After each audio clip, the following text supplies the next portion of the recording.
शाह महमूद कुरैशी पर फर्द जुर्म आयद मुल्जिमान की जानिब से सेहते जुर्म से इनकार किया गया। अदालत ने इस्तगासा की शहादत तलब कर ली। अदालत ने साइफर केस की मजीद समाअत कल तक के लिए मौखर कर दी है। अपडेट आप तक पहुंचा रहे हैं। साइफर केस में साबिक चेयरमैन पीटीआई और शाह महमूद कुरैशी पर फर्द जुर्म आयद कर दी गई है। यासिर हकीम हमारे साथ मौजूद हैं, उनसे अहम खबर के हवाले से मालूमात हासिल करते हैं। यासिर बताएगा, फर्द जुर्म आयद कर दी गई है साबिक चेयरमैन पीटीआई और शाह महमूद कुरैशी पर।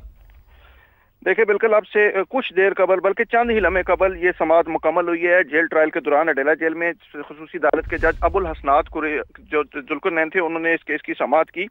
समाअत के दौरान फाजल अदालत के जज जो थे, उन्होंने 2 सफ़ात पर मुश्तमिल फर्द जुर्म जो थी वो दोनों मुल्ज़मान को पढ़कर सुनाई और 3 मुख्तलिफ इल्ज़ामात के तहत मुल्ज़मान पर फर्द जुर्म आयद की गई।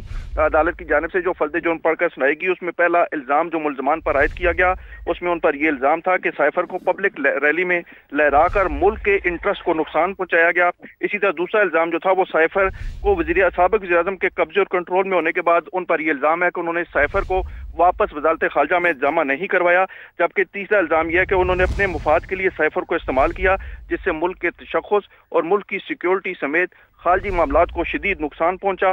फाजल अदालत ने ये 3 इल्ज़ामात जो थे वो दोनों मुल्ज़मान पर आयद किए और उनसे इस हवाले से जब इस्तफ्सार किया कि वो इस फर्द जुर्म को कबूल करते हैं, तो साबिक वज़ीर खारजा ने फौरी तौर पर इसका जवाब दिया कि वो सेहते जुर्म से इनकार करते हैं। जिसके बाद फाजल अदालत ने मुख्तलिफ दलाइल जो दोनों जानिब से दिए गए, वकला सफाई और प्रोसिक्यूशन की तरफ से, उनको सुनने के बाद अब समाअत जो है वो कल तक मुलतवी की है। अदालत की कार्रवाई अब से चंद लम्हे कबल मुकम्मल हुई और फाजल अदालत के जज जो है वो जेल ट्रायल के दौरान जो कम्युनिटी सेंटर में अदालत के लिए स्पेस मुख्तस की गई थी, वहाँ पर आज होने वाली कार्रवाई के हवाले से अपना फैसला तहरीर करवा रहे हैं। जी ठीक है यासिर, आपने हमें अपडेट किया, आपका बहुत शुक्रिया।